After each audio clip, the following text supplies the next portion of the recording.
I-record ko po yung ating conversation kasi ang purpose, good afternoon po sa mga kaka-join na. That's your friends. Where is it? Check ko lang po, are you okay po for us to speak in Tagalog? Meron po bang hindi komportable sa Tagalog? Pwede rin po tayong mag-English. So, mas komportable yung Tagalog, syempre. Yes po. Hi, teacher baby. Hello. Ang expectation ko is yung mga mag-a-attend ay mga nagsusupport sa, syempre, mga Filipinos na nandito sa Manitoba. If you can help to... Yeah. So, alam ko excited po lahat to share their experiences. So, if you can mute your mic po, pero if you want to talk po, everyone is welcome to share po. Pag malamig nyo, ilagay mo sa freezer. Hello, Miss Floyd. O meron pang Team Canada, Team Canada. Merong nag-join, ang name is Team Canada, Team Canada. If you can turn on your video po, mas maganda kasi minsan lang naman po tayo magkita-kita. And welcome to Team Canada. Parang family ito isang Team Canada. Ayan. So ako po si Ann Evangelista. Pala si Ann Evangelista. No? Ann Evangelista po. Nagpapasalamat po ako dahil alam ko na lahat tayo, ang desire natin is to have our consulate po dito sa Manitoba. Kasi mag-open. Yes po. And kasi halos everyday makikita nyo na I actually prepared a PowerPoint presentation pero naisip ko mas maganda po na kasi we have two agenda ngayon. First is to share kung ano yung updates. So yun po yung content ng PowerPoint presentation ko. Pero mas importante po is how we can move forward. Ano po yung mga pwede nating gawin. So we are very happy. Nandito po si Kuya Cesar. Kuya Cesar is from Brandon. He's based in Brandon. So meron po tayong mag-advocate sa Brandon. And maganda po if we have friends sa Saskatoon or sa Saskatchewan. Kasi they're only like 2.5 hours away from Manitoba. So, pwede rin po silang mag-advocate ng ating petition. Meron po ba dito from the participants na taga other cities outside of Winnipeg? Kung meron po, you can raise your hand po and you can share with us po your where you are located. Pero alam ko, I understand majority are from Winnipeg. Ayan. So there are 1, 2, 3, 4, 12 of us in this. We are not expecting a big crowd po. Ang importante lang po ay Miss Colleen, hello po.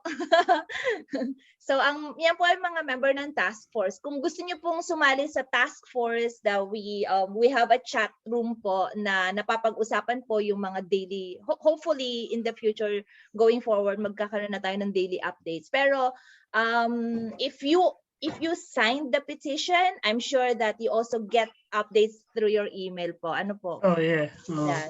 So, kung meron po dito na nasa call, nag-participate dito, but you haven't received anything yet, I think you can also check our Facebook page, which is Winnipeg Consulate Office Movement. Doon po nakuha yung Bakit hindi sa PCCM? Ano po yung PCCM? For the alam niyo po, long story cut short, ako po newcomer. So wala po akong information about, but before we started the petition, the first step that we did was to talk to our honorary consulate, Richard Opina. I'm not sure if he's on this call. Yung Galaxy S8, I'm not sure po kung kung sino, but yeah, please identify yourself po with your name po para mas personal yung ating yung ating usapan. So Mami, in response to your question po, ay wala po akong masyadong like network or kakilala dun sa mga pero marami po tayong support from others. So we spoke to the honorary consulate Richard Opina. And that was on March 13th po. And then nung March 15 na pinadala po natin yung petition natin, in-address po natin kay Ambassador and sa Consulate General po si Orontes Castro. And then nagkaroon po ng meeting, and then sinabi po, in-endorse din po tayo ng ambassador to the to DFA. So sumulat sabi po nila dun sa kanilang response sa atin. I'm not sure if you have seen that po on the Facebook page. Nag-response po ang response po ng ambassador is papadala nila sa DFA. Pero separately, even before we receive that response from the ambassador, nakpadala na rin po tayo ng letter sa Presidential Complaint Center, and i-forward yung ating petition, yung ating request sa DFA din. So yung current status po is we are waiting for the response from DFA po. Yan. So I will. Okay, so may mga bago pa po. Welcome po dun sa mga bagong nag-join. Please, i-turn on nyo po yung video nyo para naman po magkita-kita tayo. And para makapag-share kayo. Naka-video. Yes po. Ikaw nga, hindi nakikita eh. Hindi nyo po ako nakikita? Hindi. Siguro kailangan nyo pong i-scroll yung ano nyo, yung nasa cellphone po kayo, ano po? iPhone po ba yung gamit nyo? No, iPad. No? iPad? Oh, there is a setting po. Pwede nyo pong i-scroll para makita nyo po yung mga faces ng mga naka-on yung video. Hindi, nakalagay lang dito, join with video, yun lang. Oh, yes po. Ano nyo po, try nyo po para makita nyo yung ano. Hindi, ako lang yung naka-join nga eh. Oh! Try nyo po na i-scroll to the right. Para maano. Wala. Ayan. Kuya Cesar, do you have any idea po like about how many Filipinos reside in Brandon?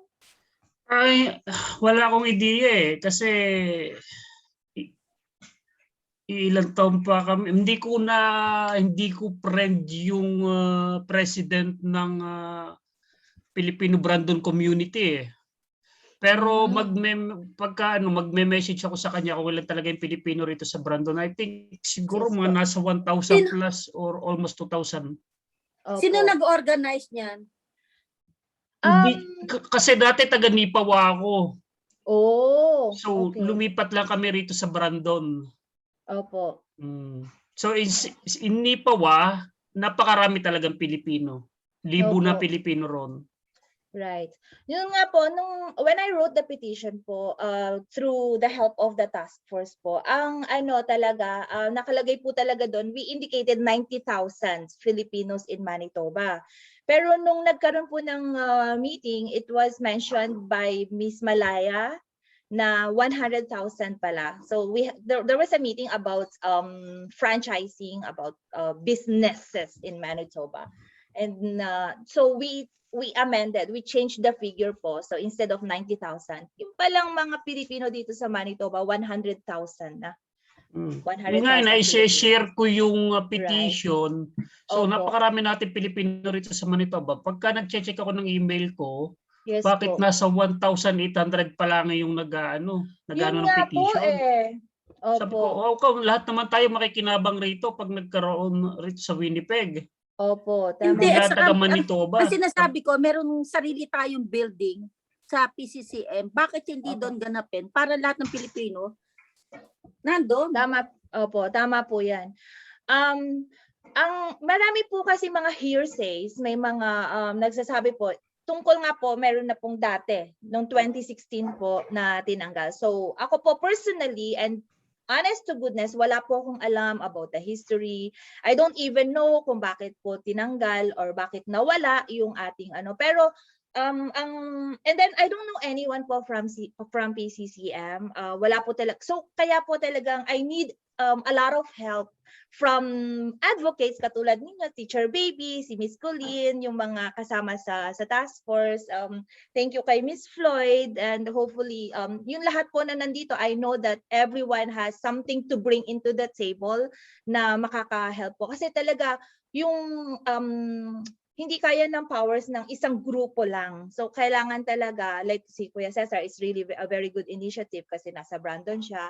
If you know anyone from Saskatoon or Saskatchewan na pwede pong mag-share din ng advocacy natin, that would really be very helpful po.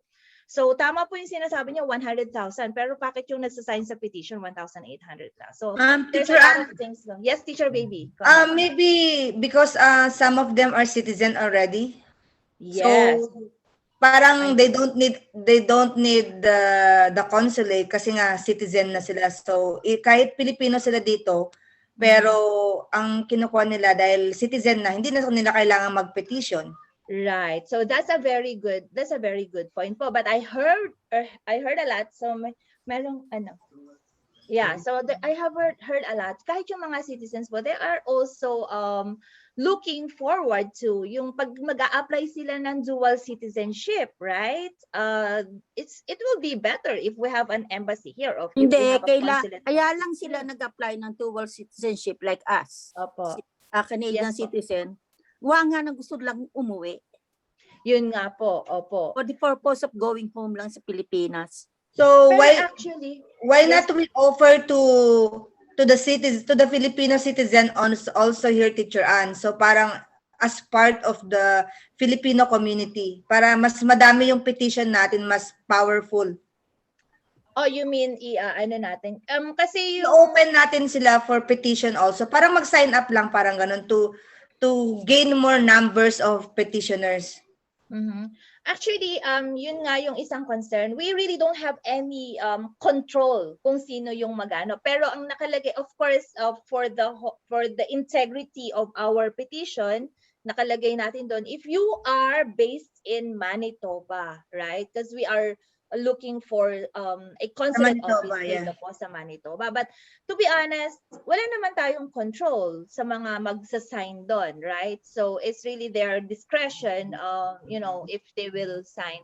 Pero for that to be really effective na ano, is ang magsasign talaga yung mga Filipinos dito. So whether they are still PR or they have already acquired citizenship, it will still be useful kasi pag meron tayong base dito, isang parang kumbaga Philippine consulate na mag-aalaga sa mga Filipinos, right? And not only in terms of consular services, right?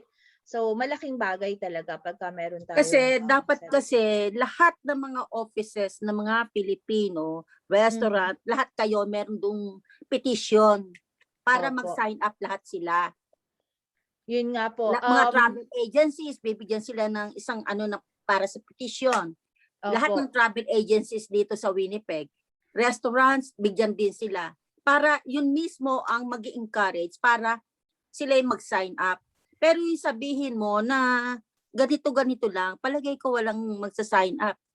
Opo, naiintindihan, naririnig po namin kayo. If you make a paper, hard copy. A hard copy, yun po yung una natin, di ba? Remember, yung una natin pinag-uusapan. Pero because of pandemic nga po, we are getting rid of the physical paper. And we believe na conventional ano po yun eh. Conventional type. And besides, the fact na in-endorse naman tayo, sinabi naman ng ambassador that he will be reaching out to the affiliates in Manila. So that means, and nakarating na talaga sa DFA. So actually yung number of signatures dun sa petition natin is secondary. Yung primary talaga is if we look into the number of Filipinos dito sa Winnipeg, sa Manitoba in general, kung 100,000. So bakit yung ibang provinces meron silang consulate offices? 'Di ba? Bakit dito sa Manitoba wala? Meron dati dito. Businesses natin dito. Yes meron po. Dati rito. Opo. Okay, someone si Marcelino ang namamahala noon eh. Yes po. So yun yun nga po po, ma'am. Yun na nga po, Yes ma'am, po. kaya binubuhay natin na mabalik. Kung Yeah. meron na po dati, bakit nawala? Kaya yun po ang binubuhay natin para mabalik siya, para for convenience natin Ang tanong, lahat. baka meron ng kaso yung PCCM. Hopefully naman po, wala naman po na-bring up na gano'n. Actually, nung nag-meeting nga po, hello po, Nay Marie. Kumusta po? Kumusta po? Yeah.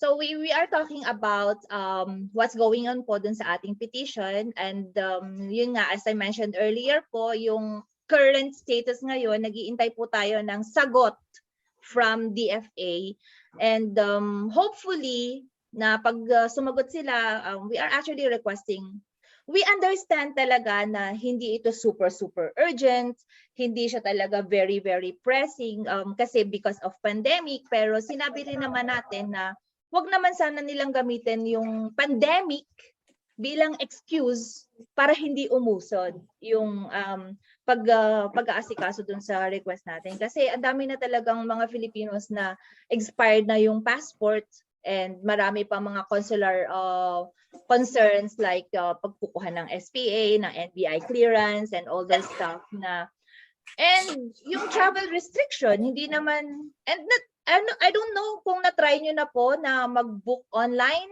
pero wala talaga akong makuhang Ay, puro spot. fully book. Yes po. Wala akong makuha slot. Meron pa ako nabasa na post that kasi yung sa Calgary, di ba, they closed. Tapos they managed to get a spot, pero nag-close naman for 1 week ba yun? Tapos syempre hindi rin natuloy. And we don't know, merong commitment ang consulate from Toronto na pupunta for the outreach, consular outreach. Pero syempre, we don't know when it's going to happen. And I could imagine kung gaano karami yung backlogs, right? Kung gaano karami yung hindi makakakuha ng slot. Kasi yun ng normal na situation. Siguradong very full, and hindi ma-accommodate lahat ng mga needs. Pero yun nga, and it's not a response to like our long-term needs dito. So, Ba't nakakailang tawag na ako sa Toronto, hindi sila sure. Sabi ko, within this whole year, sure ba kayo na may magkakaroon kayo ng outreach sa Winnipeg? Wala silang kaalam-alam. Wala pa po. Nagpunta pa nga ako sa Toronto eh. Wala pa po. Sadyang maraming restrictions kasi syempre nga dahil sa pandemic. Yeah. Right. Teacher Ann, yes. Meron po ba silang binigay na time frame kung kailan nila pwedeng tayo magkaroon ng update sa, 'di ba nasa DFA na siya ngayon, yung ating petition? Wala pong binigay na sinabi lang po ang response po. Okay, let me share my screen po para ma-share ko yung sinabi ng 1 second lang po. Okay. Response from, ito po. Nasa na yung Zoom. Okay, I'm going to share my screen po. Ito. Can you see it po? Ayan. Ito po yung sabi ng Presidential Complaint Center. Inano siya, finorward yung email natin to DFA, and this is addressed to Chudoro Locsin, respectfully forwarding the email received through the PCC email address pcc@malacanang.gov.ph for appropriate action consistent with existing laws, rules, and regulations on the matter, seeking intercession relative to issues and concerns which may be best addressed or coordinated by that office. So sabi ng PCC, they want a reply direct to the parties concerned, copy furnished PCC, the center citing PCC code number will be highly appreciated. Expeditious action is requested in accordance with the provisions of Republic Act number 11032, otherwise known as the Ease of Doing Business and Efficient Government Service Delivery Act of 2018 as implemented and enforced by the Anti-Red Tape Authority. Please be reminded that the failure to timely respond to the public's concern shall be a ground for administrative sanctions under existing laws and regulations. So this was the last email po. And then on top of this, we also sent our own version of email directly to DFA po, reiterating the need. So ang date po nito, April 14. So ayan po yung hinihintay natin yung response. 10 days already. Yeah, it's been 10 days. Wala pa naman pong response from DFA. So meron po ba silang sinabi na pwede nating gawin to speed up yung ating request para at least man lang, kasi marami na talaga nangangailangan ng service, di ba? Opo nga, pinaliwanag na rin po natin yan sa Consulate General, and we even followed up. Nag-send na po tayo ng follow-up kay Ambassador kasi sinabi naman niya dun sa kanyang letter. I will also share that letter from response. Ito po. Okay, let me check lang po. Letter from, ito po. Yeah, I'm going to share my screen po ulit. Ayaw. Sorry, it's taking response. Oh. Where is that? Ito po, yan. Can you see po? Yan. Yeah. Yan. So, sabi po na Ambassador, with reference to the petition for consular services is sent on behalf of the Filipino community in Manitoba, the Philippine Consulate General in Toronto continues to provide consular services for the extension of passports, validity, and issuance of travel documents, among others, which may be done through the postal system. The Philippine Consulate General in Toronto has further indicated its readiness to resume. Yan po yung pinag-uusapan natin kanina. Anytime, pwede sila mag-resume ng consular outreach missions to Manitoba as soon as pandemic travel restrictions will allow.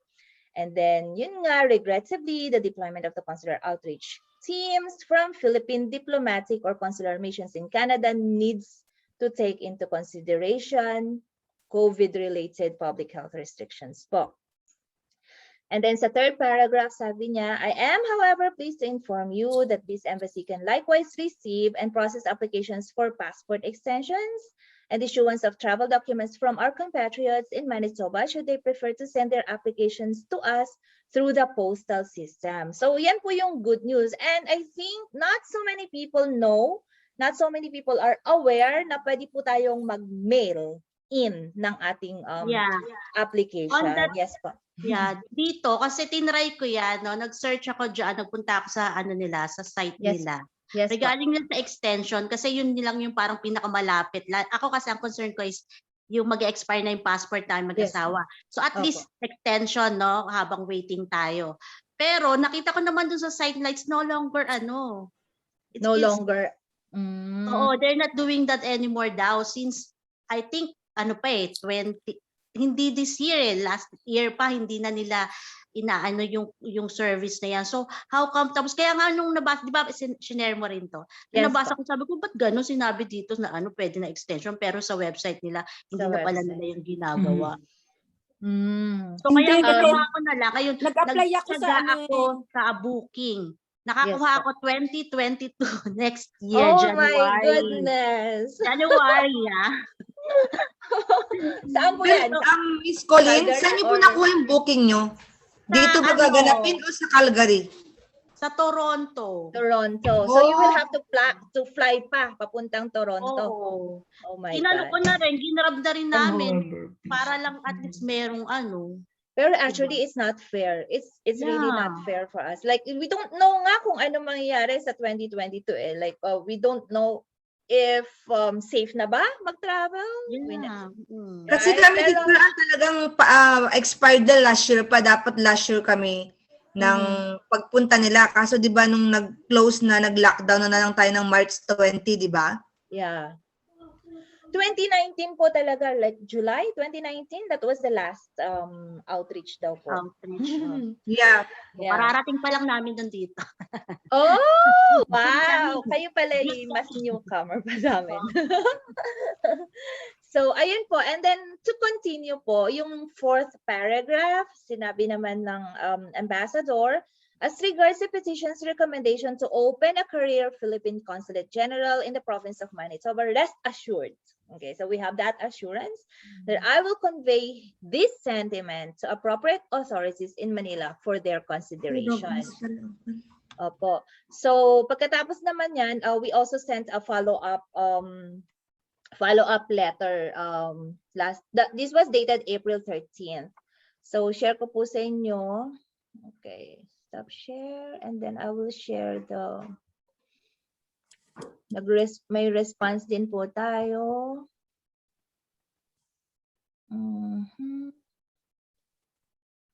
Ayan. Oops. Let me see my screen po. Ayan. So we received that letter. Although yung date po April 13, na-receive natin siya na April 14th. Kasi nung April 13, yun po yung time na nagkaroon ng meeting with the consulate's office in Toronto and our honorary consul here in Winnipeg, si Mr. Richard Opina. So we had that meeting. So nung April 21st po, we responded, His Excellency Ambassador Rodolfo Robles, thank you for your response. The petitioners appreciate that both offices continue to provide consular services through the postal system. We have been advised by the Philippine Consulate Office in Toronto about the process, so we may start channeling these requests through our honorary consulate, but we do not believe that this is the most efficient long-term solution to our consular needs in Manitoba. So, ang ibig sabihin po kasi nung nag-meeting kami, so we can actually send them our request or our documents for processing. Pero hindi po like through email. Pero hindi siya talaga mag-a-address dun sa long term. And then can you imagine like I don't mind sending requests, right? Can you imagine how many Filipinos would need those services, diba? So but I also have my own life. I have I'm also very busy, and that I don't think that it's fair for like 1 or even 10 people to keep on doing that on behalf of our kababayans, right? So hindi po siya practical na solution kung i-channel sa like kahit i-channel natin lahat sa honorary consulate and then ipapadala by mail. Although it's really good that we have that option. So kaya nag-follow up tayo on the action stated in your letter. May we request for an update or response from the authorities in Manila. Kasi baka pag si ambassador yung mag-follow up, much better, right? So the petitioners would want to keep following up diligently. We are aware that implementation will go through stages, but everyone is eager to see the first step. We look forward to your advice, and we thank you for your endorsement and support to help fulfill this undertaking. So yun po yung sabi natin. And ayun nga po, yun yung current. So I think with Kuya Cesar here, and so for Brandon, alam natin na we will be represented by Kuya Cesar. So yeah, it will all start. Ang reach po ng petition natin will all depend sa bawat isa po sa atin, tayo, 'di ba? So we keep on sharing, we keep on following up dun sa mga friends natin, sa mga friends ng friends natin, whether they have shared. And kung meron po tayong I'm just one SMS away na, and kung meron po kayong like mga suggestions kung ano pa yung pwede nating gawin. So like ngayon, ang immediate siguro na pwede natin is to as much as possible keep on sharing, tapos yung representation from Brandon, Saskatchewan, from Winnipeg, and other cities. You mentioned about Nipawa earlier po, kung meron po kayong compatriots, kung meron kayong mga kakilala sa Nipawa, that will also be helpful po. So, Miss Sarah, yata siguro wife ni Miss, meron tayong kasama sa task force na Voluntad ang apelyido, right? Voluntad. Tingnan ko lang. Si Mr. Renny Boy po ba yun? Can you turn on your video po para naman magkita-kita tayo? Hello po! Pasensya na ako yung No worries. lumabas kasi ako kanina. Hello Yeah, po. that's my husband actually. Yeah, Kumusta po? actually, he's the one who shared it with me, and I also shared it with my other friends. Yes po, thank Hopefully, you we po. can get more votes or more people to sign up. Yes po. Yeah. Thank you po. Yeah, you're welcome. Thank you po. Miss Clyde, are you there po? Maybe you can share what you think will be best, and yung mga naka-off yung video. If you can show up po. Para naman makita namin kayo. Yeah. So, yeah, we promised to end the meeting in 18 minutes. So, 7 p.m. Pero ang importante po, magkaroon tayo ng like commitment na we will keep on sharing. Miss Colleen, you have some thoughts pa? Yeah, mas maganda kasi nga yung ganito, once in a while, kahit once a month, meron tayong ganitong meeting para at least na-update tayo. Right. Tsaka alam natin, kasi minsan, di ba, ikaw, Miss Ann, we appreciate talaga yung effort Thank mo. you so Mahirap yan, di ba? I mean, lahat tayo dito busy. Pero ikaw yung nag-first move. So, what we can do na lang is like, yeah, support you. We will show you na nandito kami. Thank you so Guys, much through this po. video call lang. Thank you so much po. Na-appreciate talaga namin Teacher Baby, right? Yeah. Sabi mo parang, kami lang pa ni Teacher Baby yung mag-push nito. Nabuti na si Miss Colleen. Minsan kasi, di ba, nakakaabagsak ng moral pag wala na pala ikaw kasama. Pero pag Right. marami pang may gusto, sige, push. Basta, Yeah, we'll just keep sharing ulit. Kahit sa mga hindi pa, pwede siguro sa kahit sa mga outside Winnipeg, di ba? At least there are still part of Manitoba. actually, Kung meron sino nga yung po mga nag-sign. nakakakilala sa mga outside. Yes po. May mga nag-sign din po na may mga nag-sign na rin na they used to live here. May mga relatives sila. So, nag-sign sila on behalf of their relatives din. Di ba kaya pwede, Teacher Ann, na di ba in person, di ba dapat in person? Dahil sa pandemic, what if we can apply through mail, tapos lahat ilalagay sa postal, lahat ng mga kailangan? What do you mean yung for passport renewal po? Yeah, or kaya kahit hindi passport kasi kailangan passport is face-to-face. Like yung mga SPA, yung mga kailangan lang na hindi, kailangan naman na in person. Kasi marami nang nangangailangan talaga ng mga SPA for red ribbon, like that. So maraming mga nabibinbin na mga documents na dapat kailangan mo ipasa sa Pilipinas, kaso lang hindi mo makuha dahil walang consulate dito, tapos gusto nila consulate lang. Yeah, totally agreed, Teacher Baby. Sobrang talaga, sobrang madami. We really can't imagine kung paano pagka nagkaroon ng consular outreach, kung gaano, mag-aagawan yung mga tao sa SLAS. Kaya para sana at least unti-unti nilang nababawasan yung mga na-backlog na services kung pwede sana. Like SPA, pwede mo namang pirmahan yun kahit True. Yeah. online, o kaya yung mga pagkuha ng NBI, yung mga sa mga important documents na hindi na kailangan ng person, parang ganon. Right. Yeah, that's right. Para at least pag nag-open sila, passport lang muna yung mga at least ihahabulin nilang backlog. Yeah, that's right. Yeah, Miss Colleen. Yeah, ano po ba yung di ba, minention naman nila dyan na pwede tayo mag-mail? Ano yung mga pwedeng i-mail sa kanila? Yun nga, so meron silang email address. I think the first step is to ask for the requirements na pwede na i-ano. So kasi tapos parang kailangan magbigay sila ng like application number para matrack naman nila. Kasi na-imagine ko na sobrang madami yung mag-apply through mail, right? So kailangan meron mo ng ano, and I will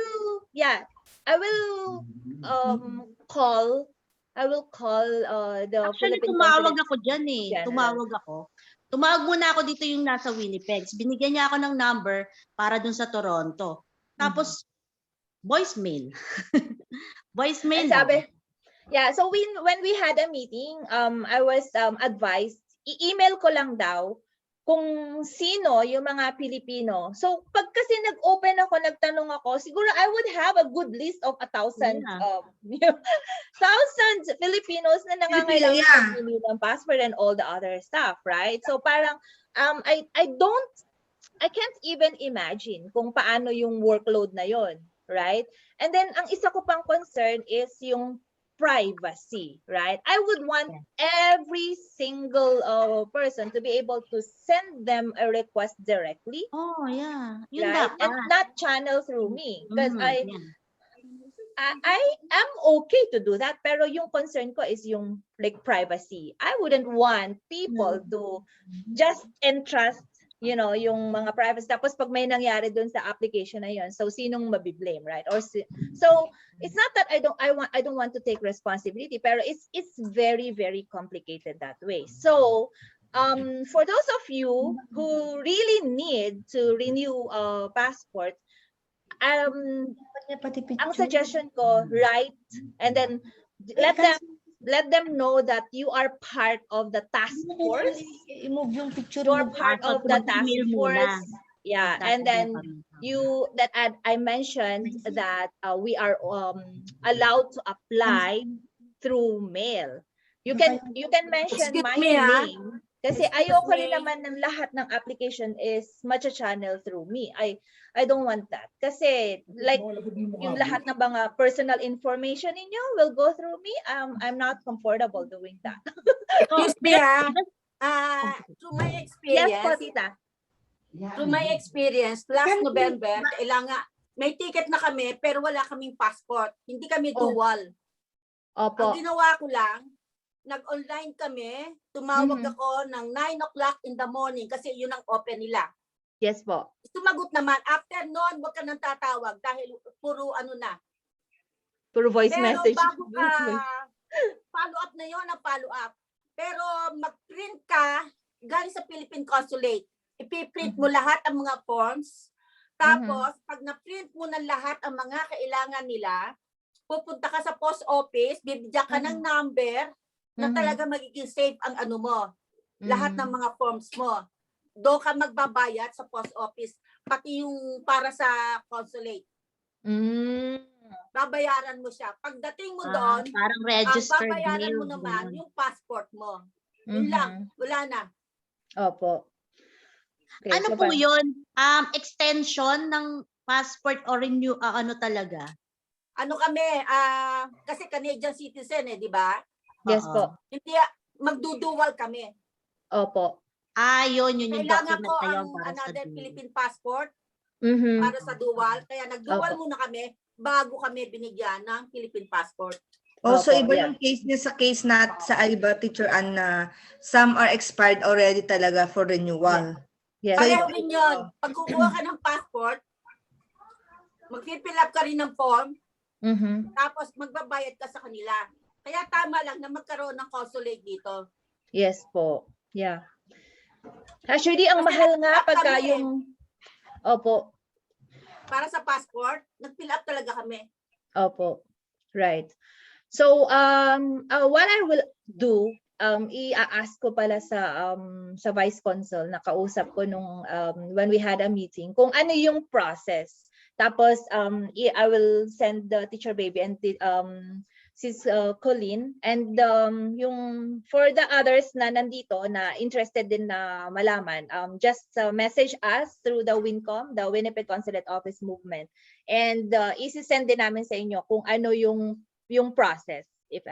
Yeah, Miss Sarah, are you raising your hand? Yeah, Yes. actually, I just have, I think the process of sending like the old passports and other information is for passports who are not expired yet, right? Because Oh. when it's already expired, you cannot renew it and just sending it to them because you need the biometrics photos, right? But how can they take a photo of you if it's just through mail? Yes, So that's that's right. only good for extension. And yeah, we really need Opo nga eh.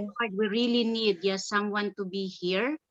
Hindi, ito pang one problem Yung sister-in-law ko, expired na ang passport niya. Pero Canadian citizen siya. Ang unang tatanungin diyan sa airport, asan ang Philippine passport mo? Hindi ka talaga paalisig kung walang Philippine passport. Yes po. Sabi naman ng hipag ko, Canadian naman ako eh. Ito ang Philippine passport ko, expired lang. Itinawag sa Vancouver. Nakaalis kami. Kahit expired yung passport niya. Importante lang, pakita mo lamang yung papers mo na Filipino citizen ka o saka yung PR mo, yun. Opo. Pakita mo lahat. Kasi Identification. pandemic talaga hirap kumuha ng passport. Opo, yeah. I Pero think nakaalis. mabuti naman po. Miss Floyd. Miss Floyd, parang gulat na gulat ka. Miss Floyd, show up naman yung video mo. Pero isang clarification lang po sa matatagal na dito. Pwede tayong mag-travel within Canada. Like, halimbawa ako, ma-expire na yung passport ko, meron akong booking by 2022, pwede ako mag-travel to Toronto, right? Kahit yes. All you need is PR card. PR card, okay, good. Yeah, you don't even need to show your passport sa I see. PR card lang.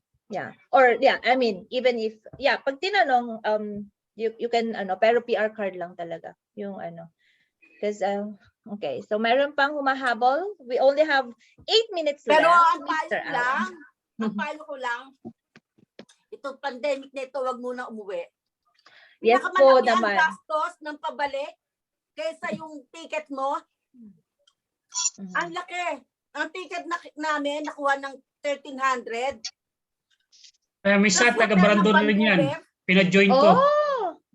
Hello po, Kuya Alan. Kumusta po kayo? Nagko-connect pa kayo sa audio. So, maya pa kayo makakapagsalita.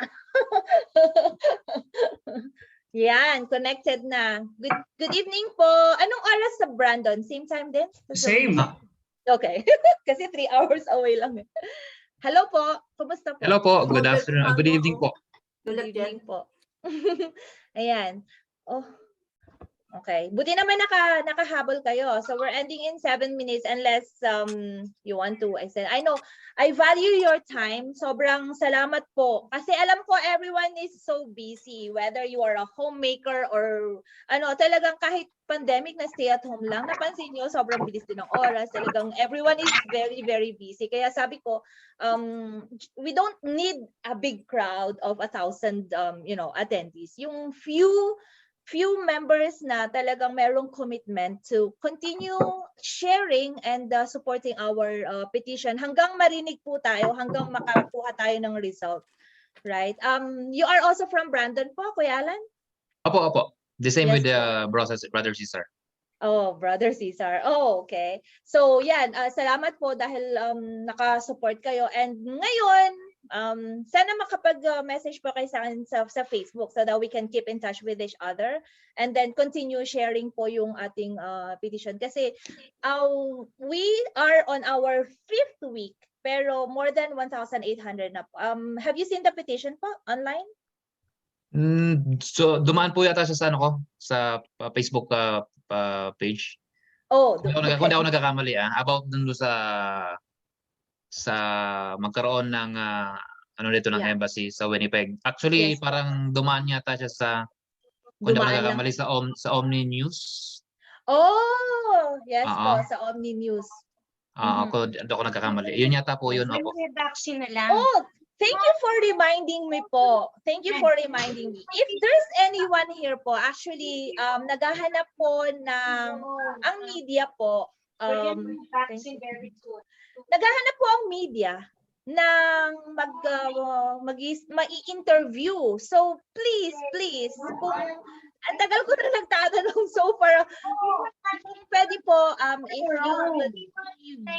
you would be happy na ma-interview po, please send me a message para po sa mas maraming nananawagan. Kasi pagka na-interview po kayo and then meron talaga tayong compelling reasons. Like, hindi lang few people, a lot of people are supporting and then telling the public, telling the people na kailangan natin mas malawak yung magiging reach ng ating petition. Ano po? Ito si Brother Alan, kaya interview lang nito sa Omni. Kaka-interview lang po. About something else? About immigration po. About immigration. Sige po. So baka naman po ma-help niyo rin na to talk about our petition po and how important it is for us na lalo na ngayong pandemic kasi hindi talagang restricted po yung travel and we really we'd rather stay home than travel kasi I-address ko po kay reporter, Omni Reporters. Yes po. Paula Zaraza. Yes po.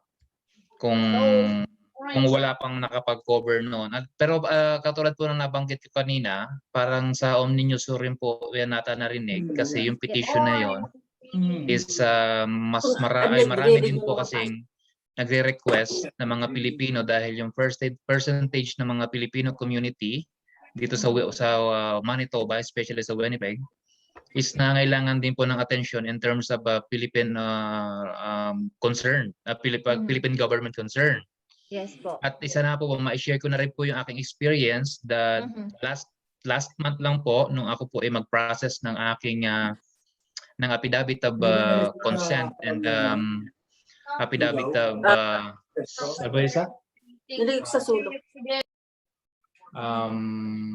power of attorney, kinailangan ko pa pong dumirect sa Toronto.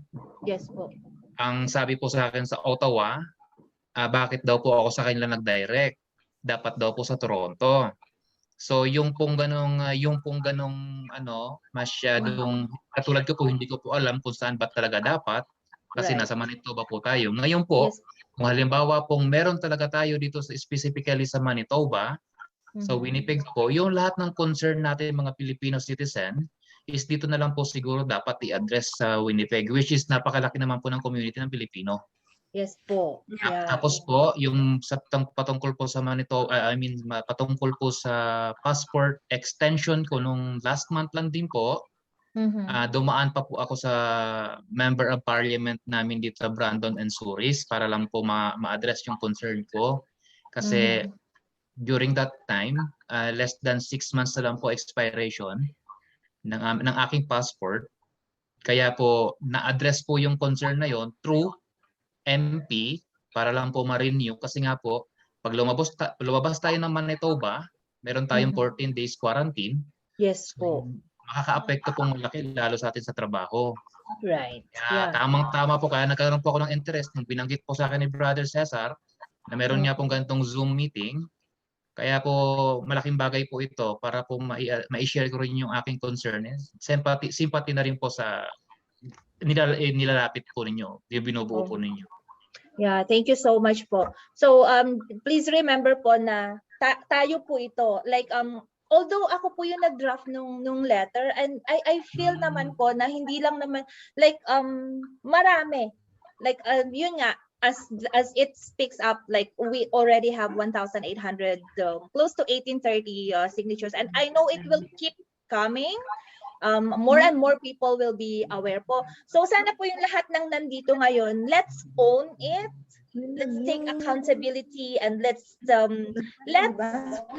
feel the sense of urgency na magkaroon ng sarili nating consulate office. Kasi kung just a few people will if there are more and more people na mag-a-advocate, i-own po natin yun, and I think we will get a more positive response. Miss Floyd, are you raising your hand po? Sorry, I know you were requesting to slow down. Sorry. Oh no, actually no. No, accidentally. I accidentally I was looking for raise hand, and I was looking for the icon ng raise hand, and yun ang That's all kung good. kaya sabi mo nung una, sabi mo ay wait, nagulat ka yata. I thought that was the one for I mean, di ba yung first anyway. Nagkamali lang po ako ng pindot. But No this one, worries I really have a question po. Kaya po ako nag-raise ng hand. Yes, po, yes. So, I think you mentioned earlier na pang-5 linggo na ito. Pasensya na kayo sa ingay ng ano ko, ha? No worries. Hi, Harry. So, pang-5, anak, I'm gonna cook na, promise. So, gusto niya ng tusino. Oh, anak, saglit lang eh. So this is the 5th week. This is the first time I attended. So basically, I'm still in the dark. So ano po yung, if you could kindly share the link where I can find what's going on at this time.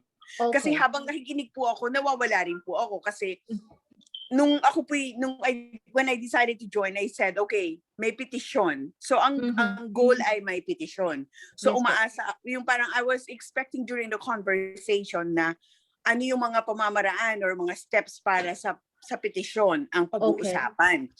Pero syempre, talaga naman hindi dahil po siguro ako may bagong baby. What? I just gave birth like 2 weeks ago. Congratulations! Thank you, sorry. Never mind. And ano po siya? Na preemie yung bata. So ano po siya? So hindi ko po masyadong narinig yung update. So una hihingi ko po yung saan po ako magbabasa para higit kong maunawaan. Pangalawa, ano na po yung update was really going on. If before maybe you could go, before we leave, before we wrap up, if you could just let us know what's going on at this point. And what are the steps necessary to be taken pa? And what can we do?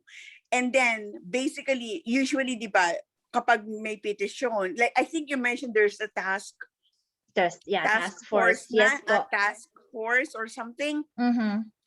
Yeah, so kumbaga, I think there has been initiatives already, and I want to find out more so that I know where I could come in or what I can contribute. Because your goal is at least to find out what you can contribute if you're going to be part of it, and not just to be part of it when during the discussion and just for my personal interest, which is just to find out how I can renew the passport, which is basically I'm hoping not to hear. So it is the goal I am hoping during in the conversation is mapag-usapan kung ano yung pamamaraan para matupad yung goal na magkaroon ng konsulado dito ang goal ba sa Winnipeg? Yes, in office. What are the Winnipeg. steps being undertaken already? Write-ups, etc., etc. I know that I can contribute in more ways than one, but at least I hope to know where to come in. Praise the Lord. Thank you, Miss Floyd. Yeah, thank you for raising that. I could imagine like there are some people like Miss Floyd na maybe some have not really signed the petition kasi dun lang natin na-share sa 204, sa 431, barangay 204. So kailangan talaga ma-reach natin like more kasi si Miss Floyd is only one of the people na they want to know more, they want to be more involved. So just a recap po of what we mentioned earlier. So we started the petition March 15th. So this is the 5th week, I guess, right? And then no March 24th po, nagpadala tayo ng letter to the PCC. Binasa po natin kanina yung kanilang acknowledgement and yung kanilang response na i-forward sa DFA. That was dated April 14th. And nung April 13 po, we had a meeting virtual with Winnipeg Honorary Consul Richard Opina, His Excellency Consulate General Oronces Castro, and his Toronto office team. So dun sa meeting na yun po nga, sinabi na pwede tayong magpasa through postal system. So yung mga details po nun, I'm still asking po, they haven't gone back to me kung paano gagawin yon. So merong two types, pag-uusapan is passport, merong expiring passport and then merong expired na yung passport. So I think there will be two different sets of requirements, but we don't know that yet. So that's yeah, for me to find out po. Pero kanina may mga nag-share na po about their experiences, and I hope we learned from what they shared. And then on April 14th, one day after po ng meeting natin, nakatanggap naman tayo ng letter na binasa natin kanina from the ambassador that they will endorse and they will tell, or they will endorse this to the office sa DFA in the Philippines. And tayo rin from our side, so putting all this together, nagpadala uli tayo. This is the second letter that we sent to DFA. So ano po yung current status? So this is for Ms. Floyd, to answer Ms. Floyd's question. Right now, we are awaiting response from DFA and the ambassador po. Other words, so, wala pong initiative na kailangan pa sa parte ng mga petitioner ng steps to take, but just waiting. Yeah, we are waiting po. So ngayon, aside while we wait for the response, I think we should continue to share, we should continue to advocate, and we should continue to request our friends and friends of friends to sign the petition. Kasi yung numbers will speak a lot about who or how many people support our petition, pero that is not the sole basis po. Kasi it will take a process, obviously, right? So may process yan kasi ang pinaka concern nila right now yung budgeting for this particular project. This is gonna be a huge project. So yun po yung number one. And I think that's from what I understand from previous conversations, yung budget talaga is gonna be a big concern.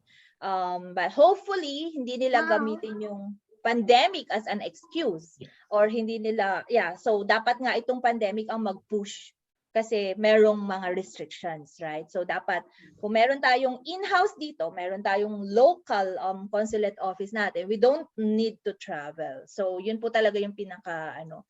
So sana maging inspiration nga itong pandemic para maglagay dito, para ma-minimize yung pagta-travel ng mga tao. Right? Okay, so lumalabas po na, yes, na waiting game, na naghihintay po tayo, yun ang estado. And the way I understand it po, ay kung ano yung parang nag-suggest lang sila ng alternative measures habang yes, naghihintay na magkaroon tayo ng sariling konsulado sa Winnipeg. Tama ho ba? Yes po, with the which is either mail, which is yung pinag-uusapan kanina. Kaya naging ano po yung usapan kanina tungkol sa mail or sa proseso ng passport. Yung po ba yun? Yes po, yes po. So okay. Hopefully, wala pa pong timeline if you're thinking about the timeline. Wala pa pong timeline, wala pa pong response from DFA na nagsasabi. Pero we will continue to follow up and we will continue to push them to set up one dito sa ano. Sana po magkakasama tayong lahat sa pagpupush na hindi tayo titigil hanggang hindi tayo nagkakaroon ng consulate office dito. Kasi yes po, Mr. Alan. Pasensya na po kayo pa hinahanap pa paano ba dito yung icon na ano, ay emoticons na raised hand. Yung okay. raised hand, nandun. Sige po. Okay, may share ko lang po before po yung pinaplan kong mag-renew ng passport. Meron po kasing nag-search po ako sa Google and yung about sa embassy. So Winnipeg, may lumalabas po doon. And then may contact number po doon at natawagan ko nga. At ang sabi niya po, hindi na daw po siya ang current or something na, no. Basta in-explain din naman din siya. And then that this Filipino guy is very humble naman, talagang willing din naman tumulong. Yes po. Ang ano ko lang po, bakit po nagkaroon noon dati dito sa atin? Ito po ba tinatawag ng consulate? Tama po ba ako?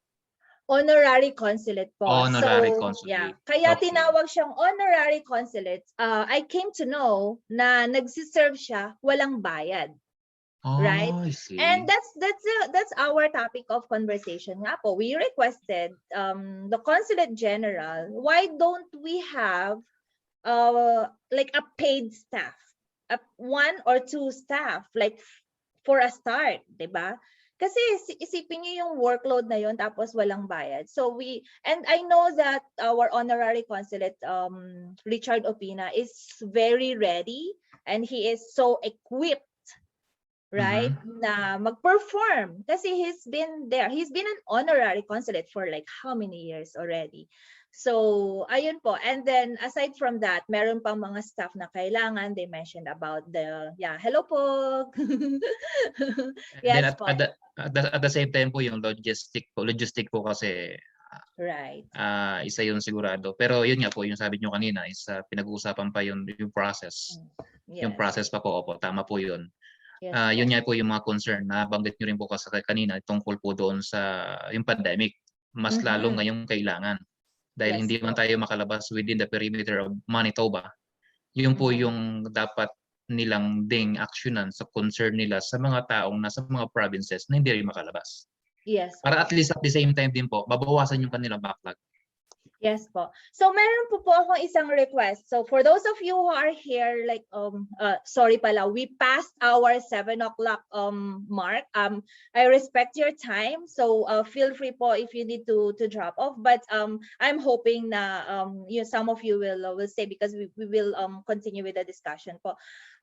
Sorry. I thought we will end up at 7, pero it's 7:12.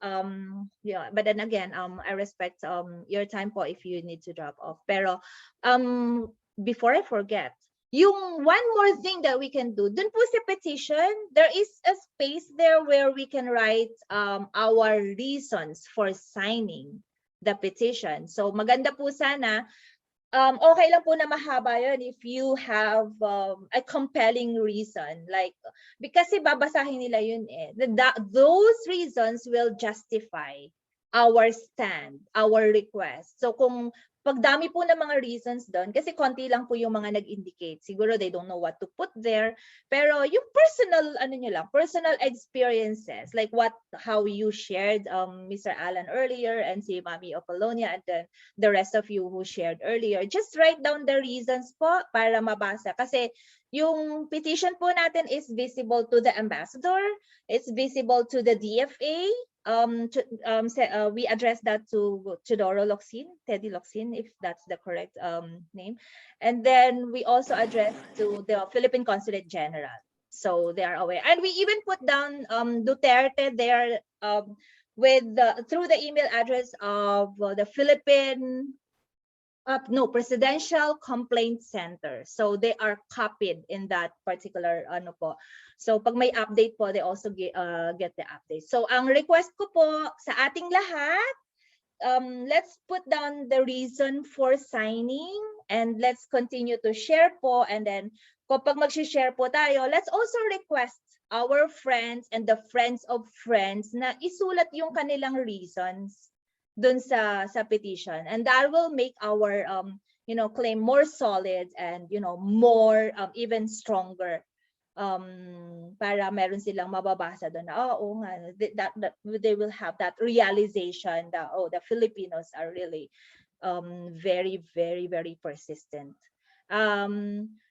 Hanggang kaya po natin, let's push it together. Mahirap po pagka konting tao lang yung mga so if you know of other people na solid na makakapag-support sa atin, that will be a lot better po. So we want to thank Kuya Cesar and Kuya Alan from Brandon. I know we are safe na there kasi meron ng representation, and even ni Pawa, Kuya Cesar, he used to live there. Yes po. You're on mute po, Kuya. Taga Brandon na po ako. Before Taga-Brandon Nipawa na. ako. Wala na kayong kilala sa Nipawa. Ay, marami pa. Yes po. I worked before there in Nipawa. If you can represent Nipawa as well, that would be great po. So we are hoping to have one more meeting, monthly regular meeting. Sana hanggang hindi natin hanggang hindi tayo nagkakaroon ng concrete response or solid timeline kung kailan mangyayari. Sana po sama-sama tayo until the end to continue pushing DFA. Yes po, Kuya Alan. Yes, ako full support ako sa ganito kasi hindi lang man tayo magbe-benefits ito until our mga anak, mga apo, Yes, magiging apo. Yung magiging simula nito is hindi lang naman sa generation natin Right. Magandang initiative po ito. Nagkaroon ako ng interest. One more pa po. Yes, Ano po ba yung kanilang ano ba yung kanilang qualification para po mamarinig yung ating o ma-approve yung ating petition? Ito. So no March 13 po, 2 days before we actually made it official yung petition, we spoke to Honorary Consul Richard Opina, and they actually mentioned that if we have 2,500 or 3,000 signatures, that will be, but I don't think that yung signature lang yung matter kasi we need to keep pushing po. We need to really make them aware and make them realize, make the DFA feel the pressure from the people. So two ways po yun hindi lang, siguro secondary na lang yung number of signatures that we will get. Ang primary po talaga is how strong our advocacy is. Yung reach ng natin. So the more people who speak up through the media, the more people will be aware, and the more people hopefully alam ko marami po mga tumutulong sa atin on the side. We know na may mga politicians din na hindi rin kasi ako, as I mentioned earlier at the beginning of the wala po akong so much network dito. I'm just a very ordinary talaga lang draft ko siya, and then pero it's the people who will make it possible po talaga. Kuya Alan, you wanted to say something po? Yes, kung wala naman din po kasi yung nasa baba, tayo po yung mga apektado. Wala naman din kasi magre-raise ng concern natin. Kaya Yes. tama din po yung inyong initiative. And di lang naman din ito yung purpose para sa sarili mo Para No, it's not for myself. Yeah. Para to sa mga Filipino community or Filipino citizen na nangangailangan ng mga services like na nga yung mga concern natin dahil wala tayo sa sarili nating bansa. Yes. Na kung saan dapat naman din nandun din yung concern nila sa ating mga inilalapit. One more thing po dyan is yung po bang dating naging honorary consulate, ano po kaya yung naging reason nila noon? Kaya po nabuo o nagkaroon before ng honorary consulate dito noon? Matanong ko lang po. That's a very good question po. Don't worry. I will have a meeting with him po within the week, hopefully. But I don't have the exact date and time yet po. Pero I will ask that question po. It would be a very good starting point po, right? Kasi hindi siya ma-approve or hindi siya mabibigyan ng pansin sa province of Manitoba kung walang pangangailangan during that time. Right. Yes. Mas lalo pa siguro ngayon na andito tayo sa pandemic situation na mas So, kailangan lalo ibuuin, i-regroup ang Filipino community para maitayo po ulit yung dating honorary consulate dito sa ating sa province of Manitoba. Yes Sige po. po. And sana naman pagdating ng panahon na yun, hindi na honorary. Kasi when you say honorary, wala talagang bayad And it's quite unfair for the staff na diba? They will be working hard, pero they need to be compensated. And that budget should be coming from the Philippine government. Diba? At the same time po, limited lang po yung kanilang power. Right, limited. Yeah, that is the thing. So you raised a very good question. What made them decide to have a Philippine consulate dito sa Manitoba that time. And I think a follow-up question is, what happened, right? Bakit nawala, right? Because we want to learn from that. So siguro kasi a lot of people are very careful. Siguro it may be politically influenced, or it may be, hindi natin alam yung exact reason, pero a lot of people are very careful sharing, you know, sensitive information like that. Pero yeah, we can find it out, and hopefully may answer tayo sa next meeting natin. I'm gonna write it down. Kasi po nung ako po makipag-contact po sa Ottawa, ang sagot po agad sa akin, bakit hindi po kayo sa Toronto, tama po ba? Kasi yun po ang nakakasakop sa inyo. Kasi ang first plan ko noon is mag Calgary. Kung kakailanganin talaga ng physical appearance. Opo. Kung kakailanganin. Pero during that time kasi sa Ottawa, sabi sa akin, nakakasakop, hindi po kayo pa pwede, although pwede kayo pumunta ng Calgary, pero nakakasakop po kasi sa Manitoba is ang Toronto. So, ang concern ko naman that comment naman po ng taga-Ottawa, bakit ang taga-Toronto ang mag-under sa Manitoba since before naman na meron tayong honorary consulate. Yes. Yan kaya tumanong sa isip ko, ano kayang reason bakit nawala? Kaya siguro tama po yung sabi niyo po na baka mayroong reason kung bakit. Yeah. Kaya mas maganda po siguro niya tanong niyo, i-raise niyo po yung concern na yon at baka po sana ulit mabuksan. Right po. Yeah, thank you po for that. And for the record, that was in 2016 daw po. Yun daw po yung time na nawala. And that was the time na dumating naman kami dito sa Winnipeg. So, parang I really had no idea na meron dati. And if there was, hindi ko rin alam. I'm not aware about like what happened, and I don't even know ano yung mga consular services. Pero what we really want is like full consular services po, hindi lang isa, hindi lang dalawa. Kasi yeah, a lot of Filipinos will need all those services po.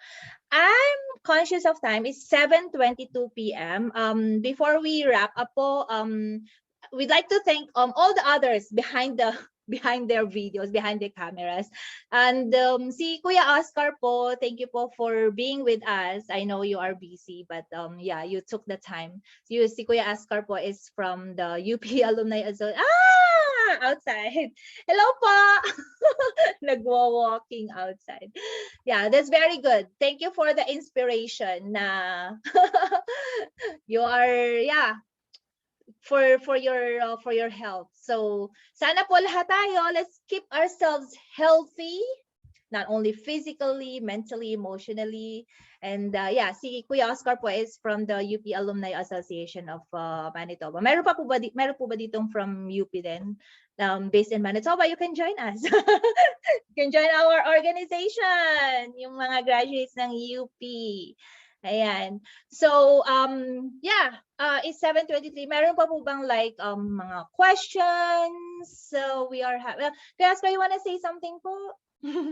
I know you're outside. Ate, ano pong kailangan yung tulong at this point? Oh, okay. Thank you, Ms. Floyd. Thank you so much. So, yung mga yung first of all yung pong support, moral support, prayers, if that would really be as powerful as what we are doing. And yung continue to share our advocacy po para mas far-reaching yung ating petition. And again, kahit we mentioned earlier that the number is secondary to our you know, yung to our desire. So yung number talaga ano lang siya, secondary lang siya. Ang primary talaga is yung burning desire ng bawat isa to make this happen. That means that until the end, sama-sama tayo. So sana sa susunod natin na meeting, we will have more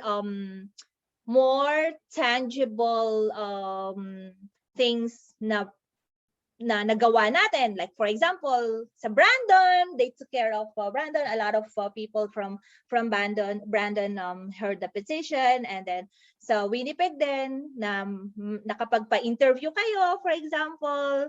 And nag-share nung petition na yun through the media, that is very, very powerful po.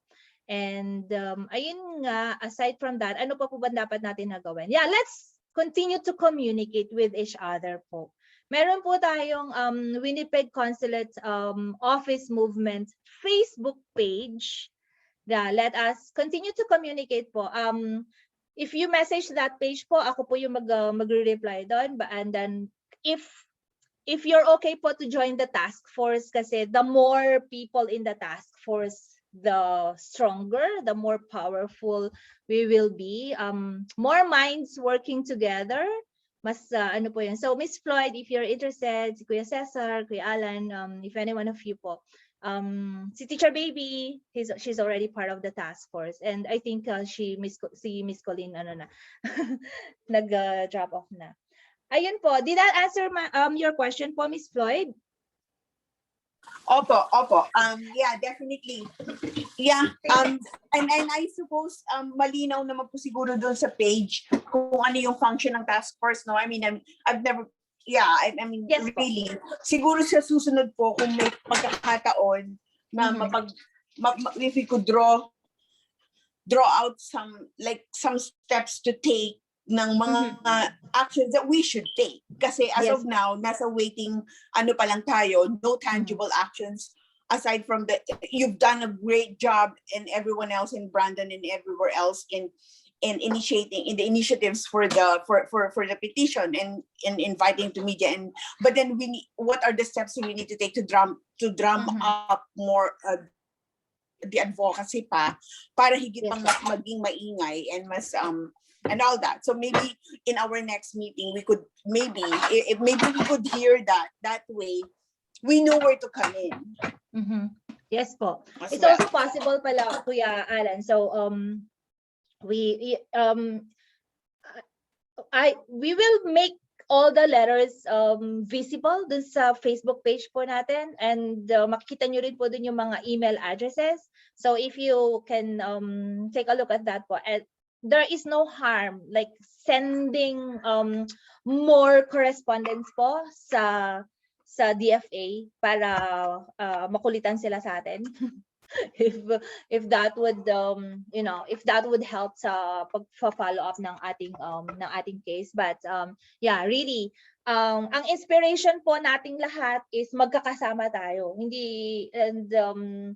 We will be persistent. So tuloy-tuloy lang po hanggang magkaroon tayo ng answer, hanggang magkaroon ng realization yung gusto natin para sa Manitoba. Ano po? Meron pa po kayong questions or may humahabol pa talaga. Kuya Nolly. Hello po. Yes po. Yung meron ba tayong template of the letter that anyone can just send to the DFA kasama dun sa Facebook page? Kasi, that's a very good idea po. Yeah, that would be good. That's one of the strategies ng mga petitioners dito. Meron na silang template that people can just personalize. So it's easier for them to send the letter. So yung barrier of, preventing them to send the letter is lowered. Oh yeah, okay. That's to a make very it easier good, for everyone. Parang may template na. Yeah, that's just a suggestion. Thank you po. Yeah, that's a very good one. And yeah, I think we should have a template, and then a template, and then yung email address where they can send it to, right? And then siguro we'll have like a standard subject for that. Teka, meron nag-chat. Yeah, kasi it's just an option to present to them. Either they can write their own letters, or if they wish to hear something that's ready for them to send out. Yes po, thank you so much po for that. We will post that on our Facebook page. But Kuya Oscar, I will need your help. I will need your help for that. Yeah. Kasi it's always good to check and balance each other, right? Kasi like for example, may mga comments dun sa petition. So someone requested to change the number from 90,000 to 100,000, which we did kasi syempre yung source ko, it may have been outdated. So change po natin yun. Meron din nag-request mag-change ng like mga minor changes. So please read through the petition po and let us know how else we can make it stronger, how else we can make it heard. Very diplomatic po siya. Very mellow yung hindi siya palaban, hindi siya pa aktivista. So, yeah, pero wag naman na sanang umabot tayo sa ganun kasi very mellow po yung I just would like to acknowledge Mr. Nolly Sevilla, thank you for joining po. Kahit medyo na late siya, siguro Kuya Nolly, can you hear us po? Ask to unmute. Opo. Hello po. Hi. Good evening po. Are you also in Winnipeg po or outside? Opo. Okay. Sa Winnipeg po ako base. Oh, thank you so much po. Do you want to share your experiences? We were supposed to be ending at 7:30, but yeah, I respect your time po yung others na nandito. But if you can stay, that's good. Si Kuya Nolly po humabol. Yeah, we appreciate po na humabol kayo.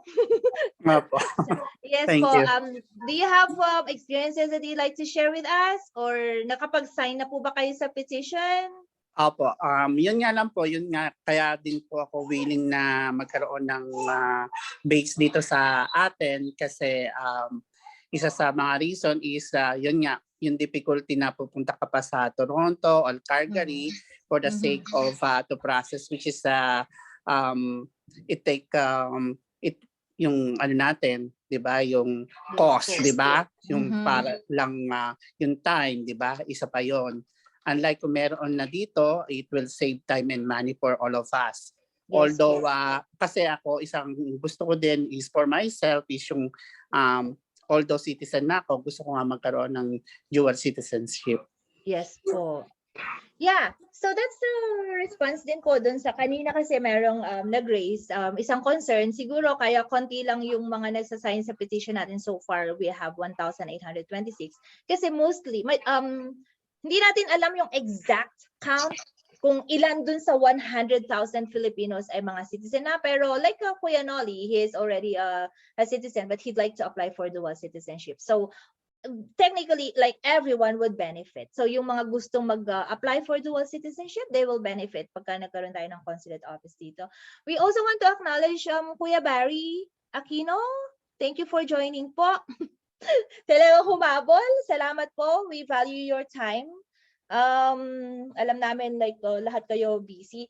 But we will be posting updates po. Kung nakapag-sign na kayo sa petition, I'm pretty sure pag nagpo-post po tayo ng updates, nakakatanggap kayo, right? Ng email. Meron po ba dito hindi nakakatanggap ng email? Unless, I don't think you can sign the petition without writing your email address. Ano po? Right, Teacher Baby? Kailangan, yes. Yeah. So, you need to put your email address so para mo information saan. Yes po. So magpo-post po tayo ng updates. Kuya Barry Aquino, can you hear us po? Thank you for joining. Do you have experiences to share or meron po ba kayong thoughts or ideas before we end? It's 7:33 p.m. Okay, let me check kung kailan ulit yung ating, hopefully we will. Yeah, so kung kailangan lang siguro natin teacheran is more numbers of petitioner para at least mag-grant natin para as soon as possible. Hindi na natin pwedeng pabutin ng 2020 ulit. Yes po. So we'll have the next one hopefully on May 22nd. That's also a Saturday about this time. Alam ko maaga pero yeah, we'll make it from 6 p.m. to 7:30 to accommodate like everyone. So mark your calendars. Sana naman Kuya Alan and yeah, the rest of you can also join, and then hopefully by that time we have more to share, ano yung mga like personal accountability natin, ano yung mga nagawa natin, so that you know, we would be heard by more people. And then don't forget to look for our Facebook page, WINCOM, Winnipeg Consulate Office Movement. And if you know others who can help us na makatulong na ma-strengthen yung petition natin. So meron tayong Zoom meeting and meron task force. So if you want to join the task force po, please message us po on our Facebook page. Nandun din po yung email address natin, nandun din po yung telephone number that you can, yeah, so I'm just one SMS away, one call away. Ayun po. Okay. Ayun. So, Kuya Cesar, anyone else po? Nawala si Kuya Alan. Ayun pa. Nawala si screen ko. Ayun. Meron pa po ba kayong ano? Is there anything? Kuya Barry, you have unmuted yourself. Are you ready po? Do you have experiences to share? We haven't heard from you po. Wala po, wala. Okay lang naman. Okay lang po. Okay lang. Just sharing the updates na lang po. Yes po, maraming salamat po. I can't thank you enough. Sa mga susunod po natin. Yes, Kuya Alan. Nakamit ako. Naalala ko lang, this WINCOM po, tawag ito. I-address po ba natin to sa mga like Filipino community sa bawat town and pwede po ba yun? That's a very good idea po. But kasi mas madali natin mapapa-spread out yung ating petition through the Filipino community and in every town or cities sa Manitoba. Yeah, maganda po yan kung kilala niyo po yung mga MPs na makaka-help. That would be really, really, really great. Di ba meron tayong Filipino consular dito, Teacher Ann? Yeah, si Malaya. Malaya. And I think John Reyes also. Oh, may humahabol pa rin talaga. Yeah, mga Filipino counselors natin dito. Baka they might help. Yeah, Teacher Baby, can you help? Can you refresh me? Kasi alam mo, sa totoo lang, yun nga, naisip ko na rin yun. Kasi paano, like, I don't know them personally, pero I think, and we can reach out. Can you help me look for the email addresses? Kung paano tayo mag-reach out. Kasi yung hirap naman. Alam ko si Malaya lang yata eh. Meron silang Facebook page, pero I've been trying kung paano mag-message, pero wala kasing wala kasing option kasi nga mga public figures. Yeah, Kuya Alan. Tawag ito. I'm sorry. I hope you don't mind po. No. Yung pong aking kino-concern is para po doon sa mga Filipino community, like for example, yung Filipino community doon sa Brandon, may mga president tayo dito, like in other town and cities na sa Manitoba. And then much better po siguro, makahingi tayo ng tulong kay Barangay Canada. Meron siyang yung isang broadcaster na Kuya Cesar, Brother Cesar, di ba nag-coverage dito before nung election ng Brandon officers? Sa Facebook page po, Barangay Canada. Chris Ontong. I will look for that. Chris Ontong. Yes. Sa stand Chris box Ontong. po siya. Opo. Sa Facebook po ba yun? Chris Ontong. Opo. Facebook po. Mas maganda po siguro, ma-feature po yung concern na ito sa kanyang channel or sa Facebook page niya po. Sige po, go ahead po, Miss Ann. Yes po, Kuya Alan, if you can help po, if you can help reach out po on our behalf po. So again, let's claim that this petition is ours. Hindi lang one person, hindi lang one task force. So kung ano po yung pwede nating gawin, like yung sinasuggest niyo po, you can help to reach out po. Barangay Canada ba? Siya ba yung Chris Ontong? Oh, Kuya Oscar, I think nag-reach out na si Miss Kat sa ano. Yeah, Chris Ontong, UPAA member. Chris Ontong. Oh, nice. Chris Ontong, okay. So, yeah. Barangay Canada nga. Siya yung chairperson ng UP Alumni Association, and Chris is a member of our group. So Okay. yeah, hopefully we can tap on that. Thank you so much po for bringing that up. So yeah, more minds and more people talking about it, and mas maganda, more ideas coming out po, right? So, marami pong salamat. Merong nag-join, Miss Eugenia Sanke. Thank you po for joining. Do you have experiences to share?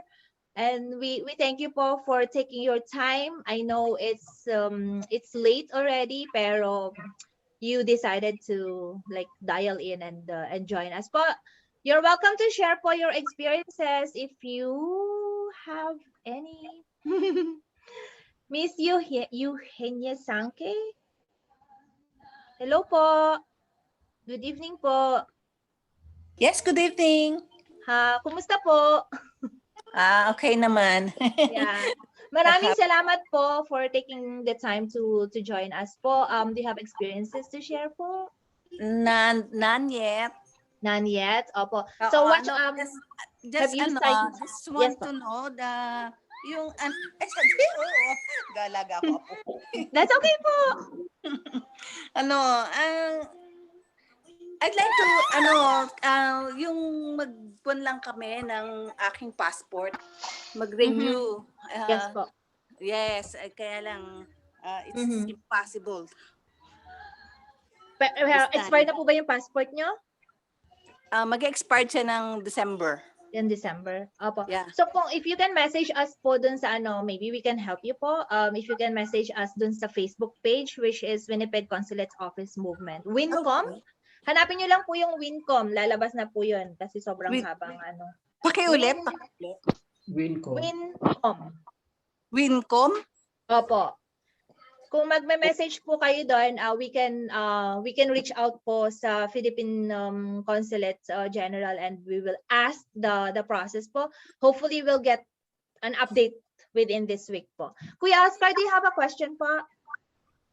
Thank you, ma'am. Thank you. Something, sir? No worries po. Are you raising your hand po, Kuya Oscar? Yes, sasabihin ko sana kanina yung si Chris Ontong.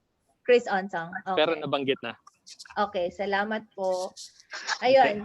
So for those of you who have not connected to our Facebook page po, yung Winnipeg Consulate Office Movement, hanapin niyo lang po yung WINCOM. Kuya Barry, do you have something to say po?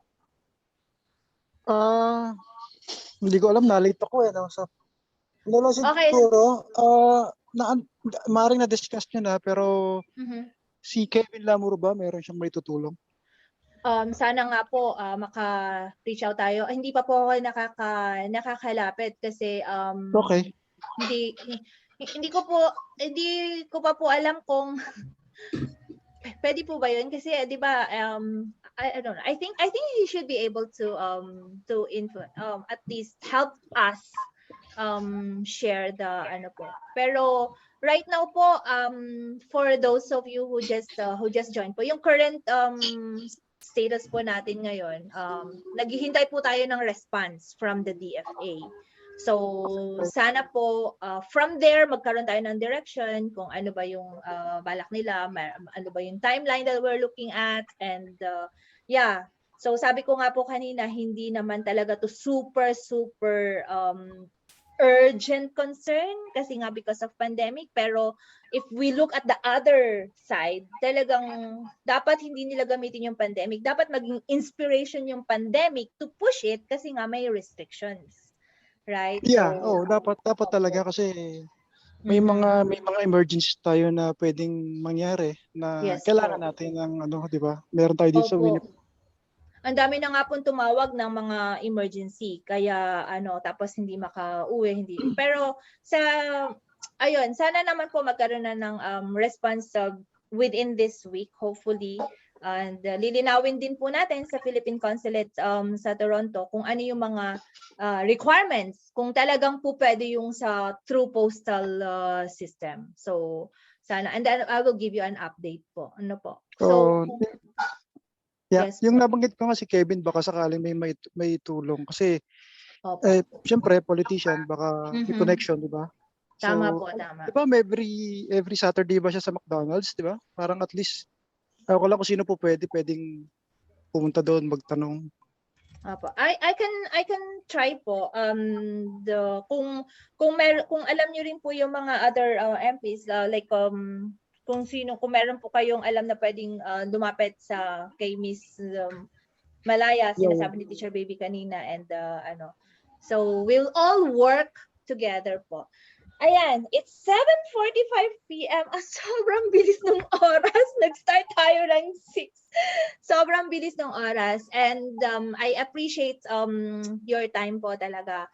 On May 22, that will be next month, like 1 month later, magkikita-kita po ulit tayo. And sana na meron na tayong more to share about what we have done. We have reached out sa mga colleagues natin, sa mga kasamahan natin sa Brandon, si Kuya Cesar and Kuya Alan, and then yung mga iba pa po from others. Sana meron tayong makasama na din from Saskatchewan, kasi marami din mga Filipinos doon sa Regina. And ano pa ba yung mga malapit na mga cities dito? Kahit yung mga nasa remote areas. Pinawa siguro, yung mga butchers doon, di ba? Yung mga contracts. Opo. May kilala po kayo doon? Meron. Opo. So, yun nga, sabi natin kanina, let's continue to share po. Tapos, yan, ni Pawa, maraming Pinoy. Yes. And pagka po i-share natin yung petition, paki-emphasize na rin po, paki-sulat ng kanilang reasons for signing. Yun po yung magpapatibay ng ating mga teacher. Thank you, Teacher Baby. Yeah. Okay. So kung wala na po tayong anyone else po na meron pang gustong sabihin, like final remarks, final words, final before we end this meeting po. Okay na po tayo. So if there is nothing else, magsisend na lang po tayo ng updates ulit. Please, let's keep in touch with each other. Kuya Cesar, Kuya Alan, okay na po ba kayo idagdag sa task force so that we can communicate regularly? Okay.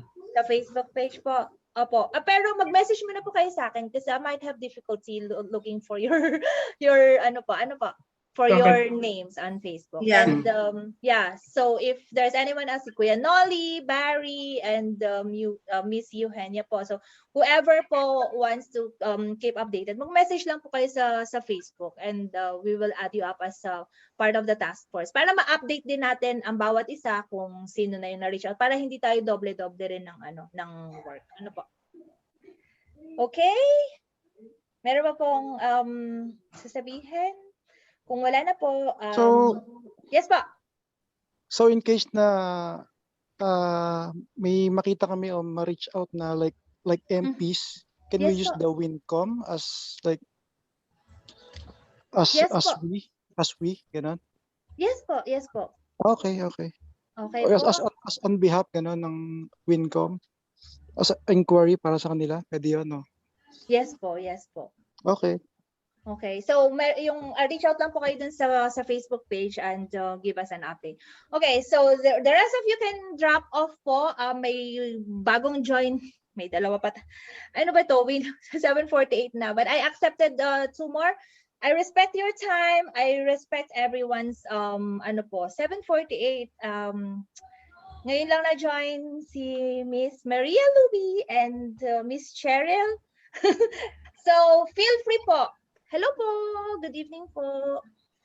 Miss Maria Luby. Magandang gabi po. So ayan, I didn't expect na magiging 2 oras yung yung meeting natin. Pero anyway, hello po, good evening po, Miss Maria Luby. Teacher Baby, I know you're busy. Feel free. Message me. Okay. Bye. Good night. Thank you, Teacher Baby. Thank you. Yeah, I respect your time po. Miss Maria, kumusta po? Okay. Ang meeting po natin 6 to 7, pero na-late na po kayo. Pero alam ko humabol kayo for a reason. So I'm gonna stay po a little longer if you want to share your experiences po, and Kung gusto niyo po malaman yung mga updates, I can also let you know very briefly kung ano yung mga na-share natin kanina. And Miss Cheryl, are you there? Yeah. Mga pasaway talaga kayo po eh. Kasi 6 to 7 yung meeting natin eh. Oo nga, sorry, alam mo, may kausap kasi ako, yung mother ko from Philippines. Oh, okay. How are they doing po?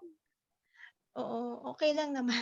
Okay naman, praise the Lord po. Ang mami ko nga po 70 years old. So sabi ko kahit, syempre, we can't hear you po, Miss Cheryl. Wala po anong... Ayan, okay po. So, nakapag-sign na po ba kayo sa petition? Nakita niyo na po siya. Opo. And you can connect din po.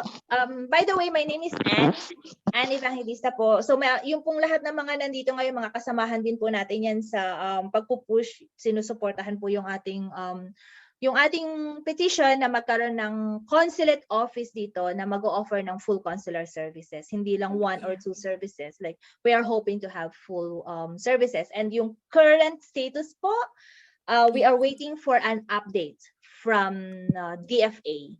So, ng response. So, we sent them a letter and nag-send na rin po ng endorsement ang ambassador, the Philippine ambassador, the ambassador of the Philippines to Canada.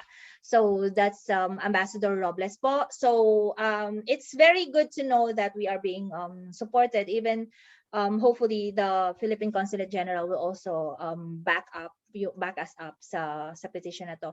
Pero ang importante po ngayon is we will continue to share. We'll keep on sharing kasi hangga't hindi natin nakukuha yung request natin, hindi po tayo titigil na mag-follow up.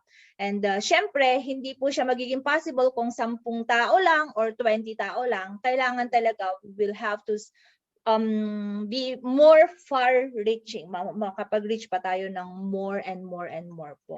So, yung pag-attend nyo po ngayon is very much appreciated. Salamat po. Ang next meeting po natin will be on May 22nd. Sabado rin po yun, and hopefully we'll have more people na pwedeng makapag-share na nag-reach out sila sa MP or nag-reach out sila sa kanilang local, po. Meron po tayong friends from Brandon, which is a good news, si Kuya Cesar and Kuya Alan. So, Miss Marianne, Miss Cheryl, are you from Winnipeg din po? Or Winnipeg, okay. Yeah. Kung meron po kayong mga friends din, mga kakilala sa Saskatchewan, we also want to reach them po. Meron ding representation para ang pwede natin pong gawin ngayon, let's keep ourselves updated po. Meron po tayong Winnipeg Consulate Office Movement or WINCOM. Hanapin niyo lang po yung WINCOM sa Facebook and you will see there po yung mga links, tsaka yung mga letters po na nare-receive natin, ipinopost ko po doon. So, yeah. So, sana po sa sunod na meeting and sa mga darating pang panahon, hanggang hindi natin, even if it takes 1 year or 2 years, sana sama-sama po tayo. Hopefully naman hindi ganun katagal. Ayun. So, ayun po. Meron po kayo i-share, Miss Cheryl? Wala naman. Okay. Si Miss Maria po? Meron akong question. Yun bang, I just heard yung mga citizens ba or PR going back home, meron pa bang restriction sa visa o wala? Yung PR? Or wala nang ganon? Question po. Maganda rin siguro na titingnan natin yung updates, yung mga travel advisory. Ano po? Yeah. To be honest with you po, hindi ko po alam as of today kung ano. Kasi halos like regularly nagbabago eh. Pero yeah. So what I know is, itong period na to, it has been mentioned earlier na itong period na to, hindi talaga wise na mag-travel. Unless talagang super emergency. Right? Yun nga, hindi natin maiiwasan kung talagang super emergency. And then, again, it will go back to our concern. Paano naman makaka-travel kung expire ang visa, expire yung passport. So, marami po talagang concern. Pero kung meron na tayong consulate office dito, madali na tayo makapag-follow up ng mga documents natin, right? So, yun nga po yung ating sana marinig na tayo and mag-respond na sa atin. So, to answer your question po, titingnan po natin yung latest and ipopost po natin sa sa Facebook page. Ano po? I-follow nyo lang po yung, no worries po. Kung nakapag-sign na po kayo, you will receive updates regularly po. So, through our email. Yes po. Maraming salamat. I don't know po how to express our gratitude po. Pero sana po tayo ito and then more people na mag-advocate po para makuha natin yung request natin. The more, the better. Kaya pala naman ang dilim-dilim. Ayan. So, marami pong salamat. Marami ding salamat for your initiative to. Praise the Lord. All glory to God. Thank you. Opo. Praise God po. Thank you. Yes po. Yes. Tingnan niyo yung meeting natin na supposed to be 6 to 7, naging hanggang 8 o'clock. Dahil ng mga pasaway. Ayan. So, again and again, maraming salamat po. Sobrang, hindi ko alam kung paano express na, kasi, nakakapagpalakas po ng loob na andito lang po ako sa likod, talagang nakasuporta rin po ako sa mga kung meron po kayong personal na like requests tungkol sa inyong mga documents, pwede rin po kayo mag-reach out sa akin and then makikipag-meeting po ako kay sa consul po and the vice consul on this week po para dun sa mga questions na na-raise kanina. So tungkol sa renewal nga po ng mga passports and extension ng validity. So, mag-reach out lang po kayo. I'm just a message away po. Ano po? Okay, Nandun thank din nga you. po yung number ko. You can also call me, message me. Okay. Ano po? Ayan. Yeah. Thank you. Take care. Super, Ingat. super. Thank you po. God bless Okay, everyone. bye-bye. Bye, Ann. Thank you. Message po, Kuya Cesar. Bye. Yeah, thank you. Bye. Kuya Oscar, see you. Bye. Ingat po sa inyong walking. Ang saya talaga pag mga Pilipino kahit mga strangers eh. Ayun. Maraming salamat po. Ayan. Hintayin ko na lang makagano para. Yan. So, Kuya Alan, kayong bahala sa sa Brandon. Yes, Cesar. Sa Brother Cesar. Kuya Cesar na. Okay po. Bye-bye po. Mag-usap talaga po kami ni Brother Cesar. Yes po. Thank you Take po. care. Thank you po sa inyo. God bless. Opo. God bless. Thank you, Ann. Thank you po. Thank you, ma'am. Thank you so much po. God bless po. Thank you po. Bye. Thank you, Kuya Barry. Bye. Sabi ni Nona, ang alam daw niya, sabi ni Kay, Sunday na lang siya ilalagay. Oh, no, hindi yun ang hindi yun ang